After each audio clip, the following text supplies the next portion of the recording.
I won't have very much time after posting this. I don't care. Even if they do decide to cite me, death would actually be better than being bounced around from prison to prison as an off-the-books prisoner. Or worse, be housed in one of those off-record, offshore facilities where I'm sure to die of old age. I'm not one for overly dramatic expositions. So, let's get on with it. I've worked with the company for the past 30 years, since the end of Desert Storm, where I was admitted as an intern out of MIT. I worked under a company subcontracted by the NSA during the second year of my undergraduate degree, and continued with them after the internship as a freelance technician, up until I achieved my master's and later my PhD in programming. In short, they've basically been with me every step of my adult life and education. I feel uncomfortable describing myself as being gifted. I like to describe myself as having a certain affinity for mathematics, reasoning, and problem solving, which earned me a top position as a computer analyst for the CIA at the age of 35. Despite being relatively young, I understood how serious and important my job was. I had 3 identification badges, the codes for which changed twice daily on entrance and exit of the facility I worked at in the Northeast. I was also required to sign several memorandums of understanding, privacy contracts, and other documents which would make me an automatic enemy of the state if I so much as violated any of them. My personal computer and laptop at home were also subject to random examination without warrant. In essence, short of the routine colonoscopy, the CIA kept a close tab on almost every aspect of my life, from tracing the cell phone calls of suspected terror cells on American soil, to which was the latest video I watched. Alas, I digress. I had done my job very well for almost 3 decades, and was rewarded handsomely for it. The work wasn't necessarily difficult, but it did demand a lot of my time and attention, as I was basically on call 24 hours a day. Before I was attached to the CIA's Department of Domestic Threats, which means that I, along with others, were responsible for monitoring the ICT trails of individuals and groups being monitored by the government for various reasons. In essence, it involves taking a peek into the social media accounts of hundreds of millions of people that are logged on at any given time. Yes, the conspiracies do have some truth to them. Take heed before you too are zucked. The really strange stuff happened almost a year ago. I was assigned to look into the digital trail of a group of individuals who we suspected belonged to an anonymous-esque whistleblower group intent on revealing top-secret government information. In the past, we have had threats from whistleblower organizations to release intelligence, but none came as close as this particular threat. The group, which we tracked down to a brownstone apartment in Manhattan, had successfully made it past the various levels of security and were on the verge of accessing the database when we were able to shut it down. 3 of the 5 members were detained to my knowing. What happened to them after that, I never found out. After all, I'm just a computer guy. One of the curious things about this particular incident was where the group wanted to access the information. It wasn't at the CIA headquarters in Langley, Virginia, which is often the target of repeated hacking attempts.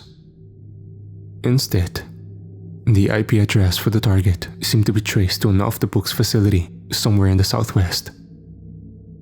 I didn't have the time or luxury to think about it at the time. But after a few weeks, when I had a very rare moment with no assignments to supervise or paperwork to file, I decided to do some digging of my own to find out more about it. I was particularly interested. Maybe the group were looking for something in particular, but it was strange they would take such a risk to go after something that could have been more easily accessed at the company's Virginia office. What piqued my interest even more was the existence of this off-the-books facility. I watched the movies about secret government buildings and even heard rumors from some of my co-workers about such places, but I always dismissed it as gossip.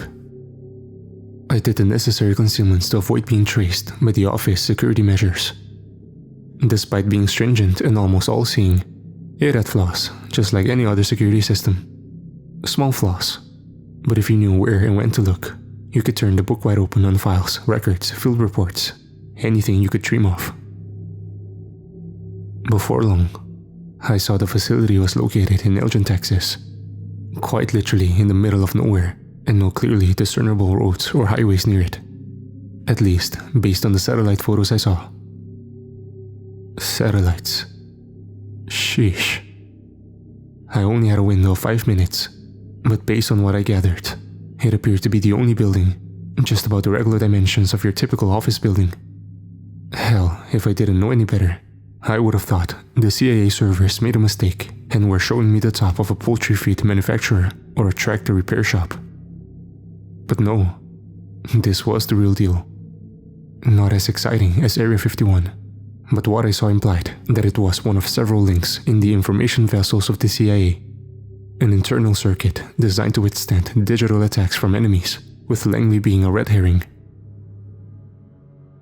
I quickly closed the tabs and windows that got me to that area of the CIA database and restarted my computer.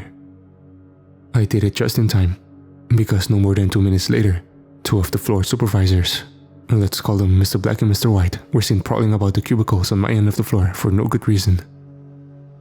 I don't consider myself a very paranoid person, despite being exposed to the clandestine cloak and dagger things the CIA does on an almost hourly basis. I also don't consider myself to be a conspiracy theorist. But I knew they were down here looking to get an idea of who accessed that part of our department's files. Going from cubicle to cubicle, looking over the shoulders of the staff to see what was on their screens, I knew they were looking for me.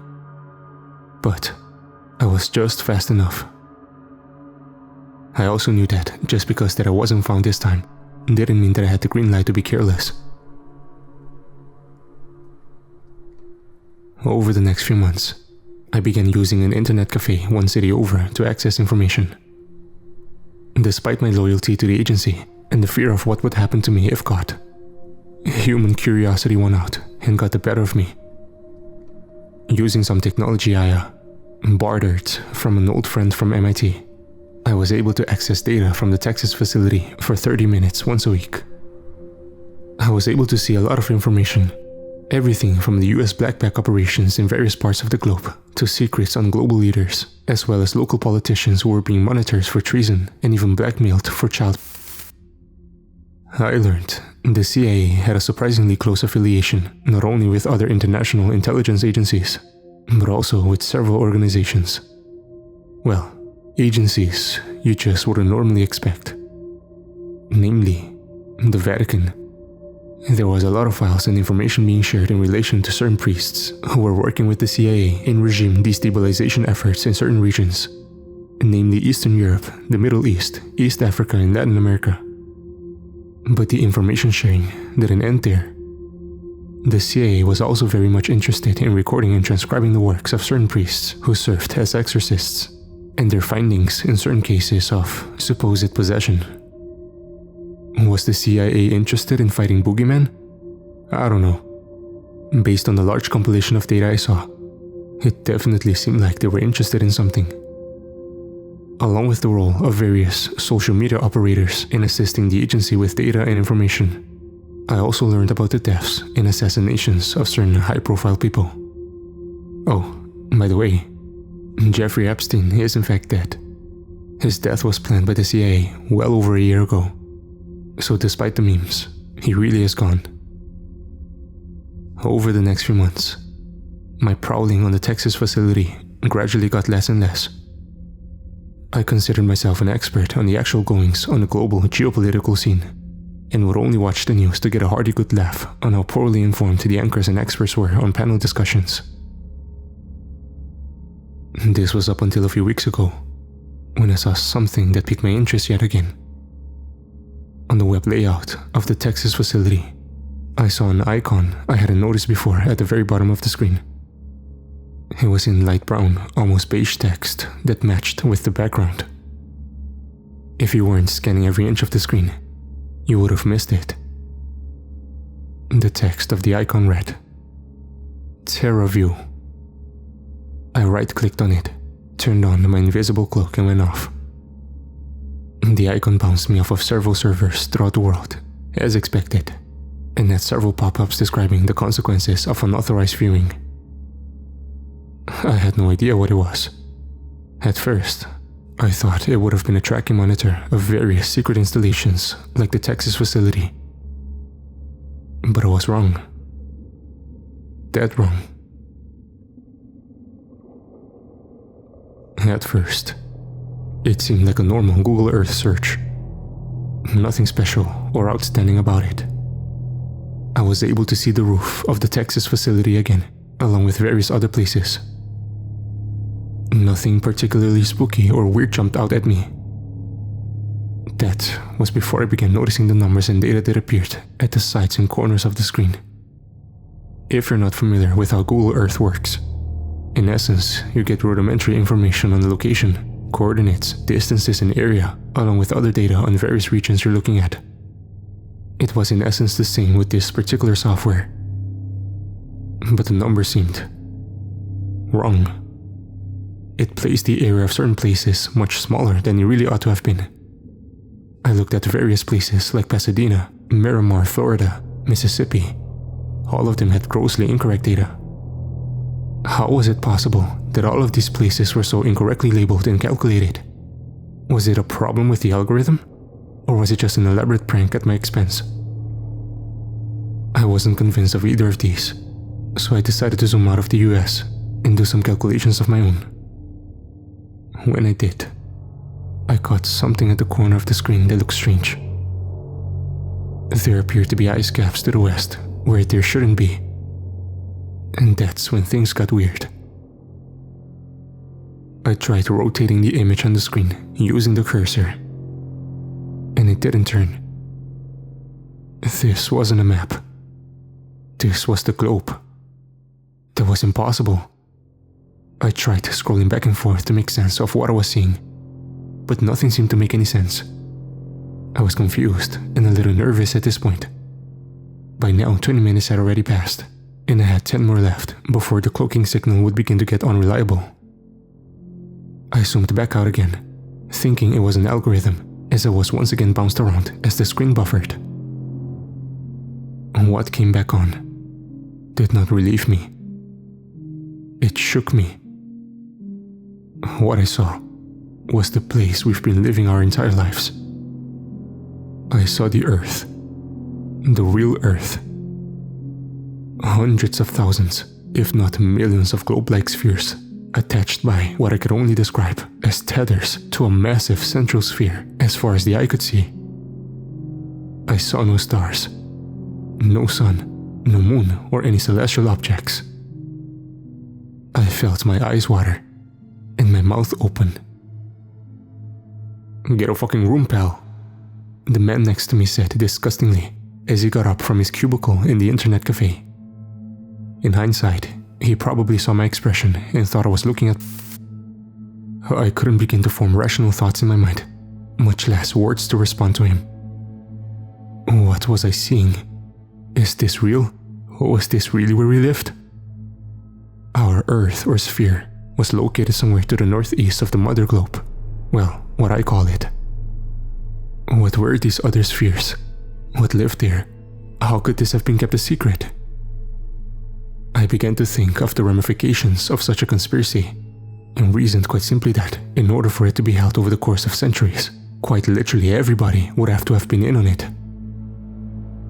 My stomach turned as I thought of our minuteness in this ocean of life. The Earth was indeed spherical, but in what way? It was gargantuan, and we and everything we knew and would ever know occupied less than 1/16th of the total area. I was about to close off the window and the device when it happened. The view of the globe shifted from our sphere and rapidly zoomed into another, not too distant globe. I tried to zoom back out, but I couldn't. The signal was being accessed from another point, and my commands weren't being responded to. At first I thought I had been made, and the CIA was trying to locate me, so I hurriedly turned off the device. Just before the screen cut to the Windows blue, I saw them. These things looked like nothing I could describe. And that's when I knew I was accessing a camera feed from another one. Another globe. When I was in college, I made up credits by doing an elective on plant biology. In one of my textbooks, I saw bright yellow fungi. I think they're called lichen. That's the closest I can describe them as. Sentient fungi that moved and shook and vibrated the way no living thing should look like. They emitted colors I can now only see in my dreams, and the after image of these colors has a silhouette of something that makes me shake and my eyes water just to think of it. I got up from the cubicle and ran, just before the device shut off. I ran back to my apartment, packed my things and left.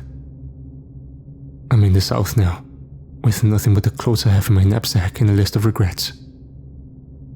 They'll be coming for me soon. I'll be labeled as homeless or deranged, struggling with depression. Either that, or they'll make me disappear. Either way, I know too much and regret knowing too much. All the mathematics and logic in the world can't help me now. I was such a fool to think we could handle what was out there.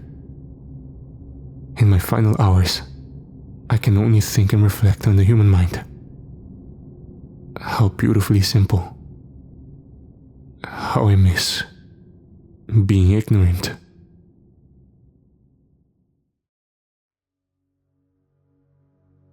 I have recently gotten access to some social media through an acquaintance I happen to trust. A vintage BlackBerry with corroded buttons, so if some of the words don't come out right, you know why. I didn't spend very long on the run. The last thing I remember was getting gas at a gas station in Price, Utah, when I reached in my wallet to pay for it and felt a terrible stinging at the back of my neck. I remember just before fading out when I hit the floor, I saw some guys in leather jackets holding a silver pistol, resembling those bolt guns farmer use on cattle. It was at that moment I knew it was all over, and for a second I realized I was dead. Only I wasn't. I was disappointed when I regained consciousness, because that meant that this ordeal wasn't over. I woke up on the floor of a plain white room, with no discernible dimensions. The color of the walls, floor and ceiling seemed to blend perfectly together with no contrast and edges. It was hard to determine the depth of the room.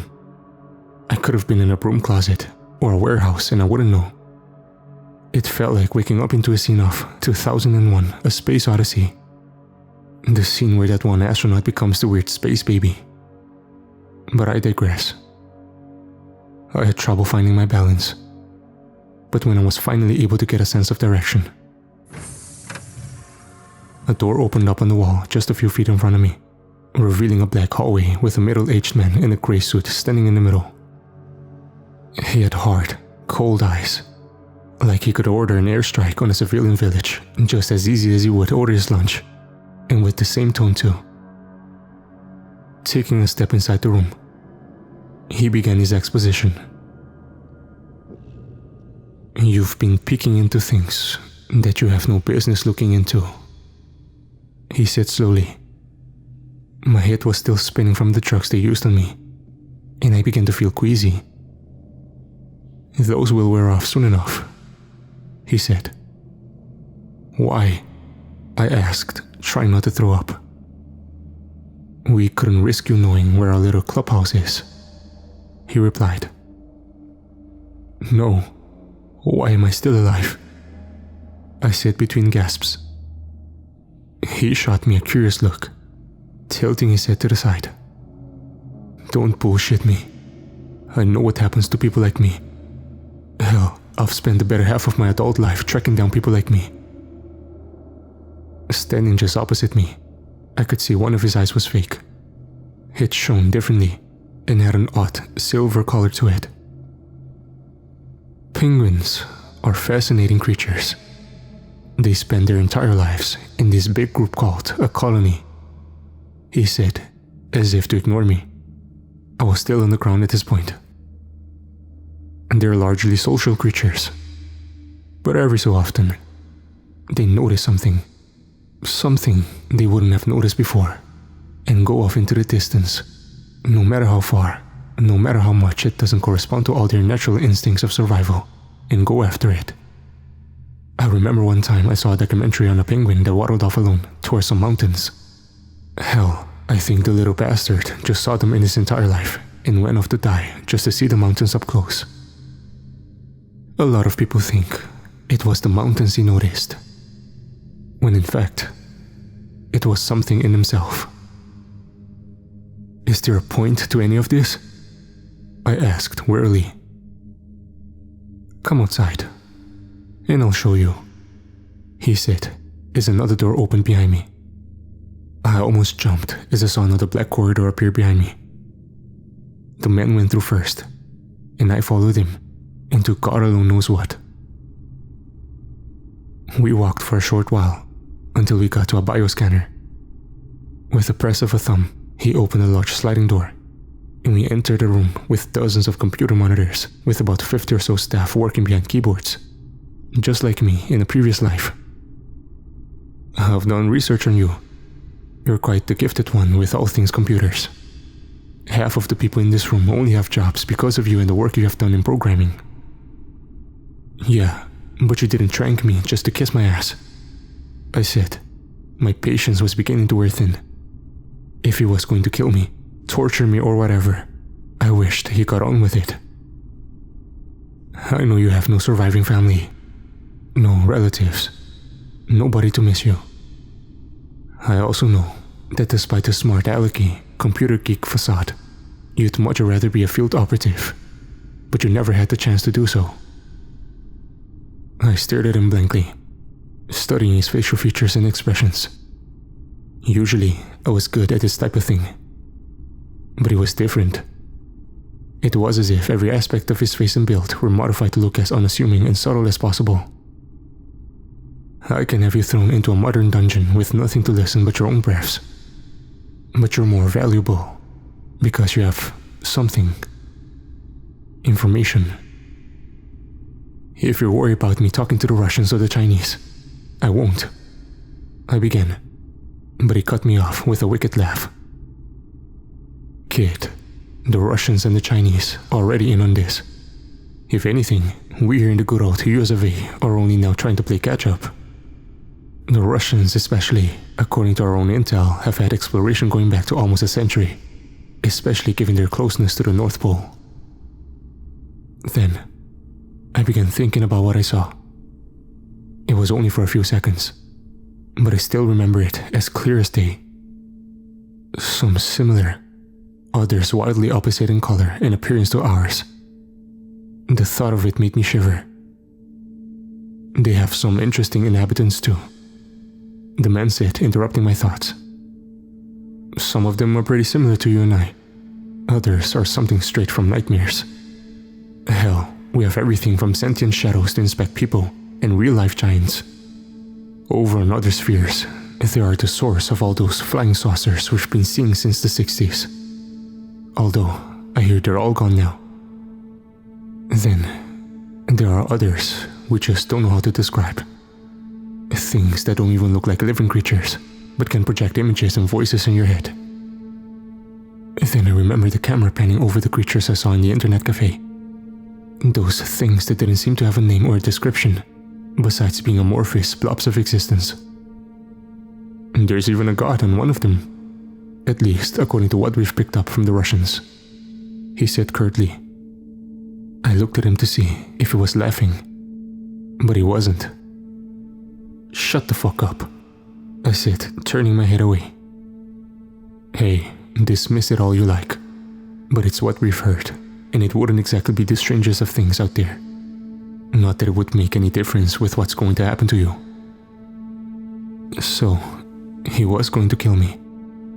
Well then, it wouldn't make any difference what I knew.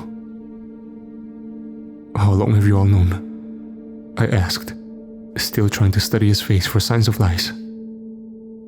Since the Alaska purchase thereabouts. You'd be surprised how far you can see when you're up north, even with the rustic 19th century telescopes. Since then, it's been all the craze for the DoD, CIA, NSA. I remember the archive saying almost every scientist that didn't kill themselves went totally fucking insane. I mean, who wouldn't? Your whole world as you knew it was quite literally gone. I remember reading one occasion where some fuckers over in China even tried to make contact with another one of the spheres via hot air balloon, he said, bursting into another fit of wicked laughter. Of course, they never made it. Their pressure ran out and they plummeted straight to the bottom, to the mother sphere. That's right. Think about the Earth's true shape as a large balloon, And then there are a bunch of other smaller balloons attached to this larger balloon with pieces of string. They were all a relatively decent distance apart, but not close enough to bounce into each other, but apparently close enough to see. At least, according to this guy. So, what's on the mother sphere? I asked, still trying to process this information. He looked at me, and his lips curled into an evil grin. Hell if I know. Over the years, we've sent dozens of crafts down there. Each one, the radio and visuals crap out just after 2 days of approach. None ever came back. We have a lot of money as a government, but it is in the bottomless pit. After the last attempt back in the 80s, we weren't about to throw more money and resources into a black hole. Pardon the expression. The vast majority of these spheres you see are still unexplored. We've only managed to successfully land on 3. I can't begin to tell you how unsuccessful we've been with the others. I looked around the room. The monitors on the walls all show different angles of different parts of different worlds. Some were similar to ours. Others, there were 2 suns. Others, there were none. And in one, there were pyramid-like structures that looked like they belonged in Giza. On one monitor, I saw a race of tall, lean humanoids standing amidst towering structures. They looked like the pinnacle of human evolution, living amidst a veritable utopia. On one monitor, I saw that even on our own world, things weren't anywhere where they seemed to be. In addition to the continents, I saw more land masses than there ought to be in the Pacific, and even what appeared to be a floating island just southwest of Africa. It won't make a difference. But what department of the government is this? I asked, holding 2 fingers up to my temple, still trying to process all of this. We are everyone, and no one at the same time, he said. Any more questions before the inevitable? Yes, I had millions of questions, hundreds of millions of questions even. But he wouldn't allow it. You can't keep this a secret forever, and killing me won't help that. Sooner or later, somebody will find out. Maybe even everybody, I said, sternly meeting his cold, icy gaze with my own. That's good, because we don't intend to. And as for killing you, my boy, you still don't understand. We're not going to kill you. We are sending you to one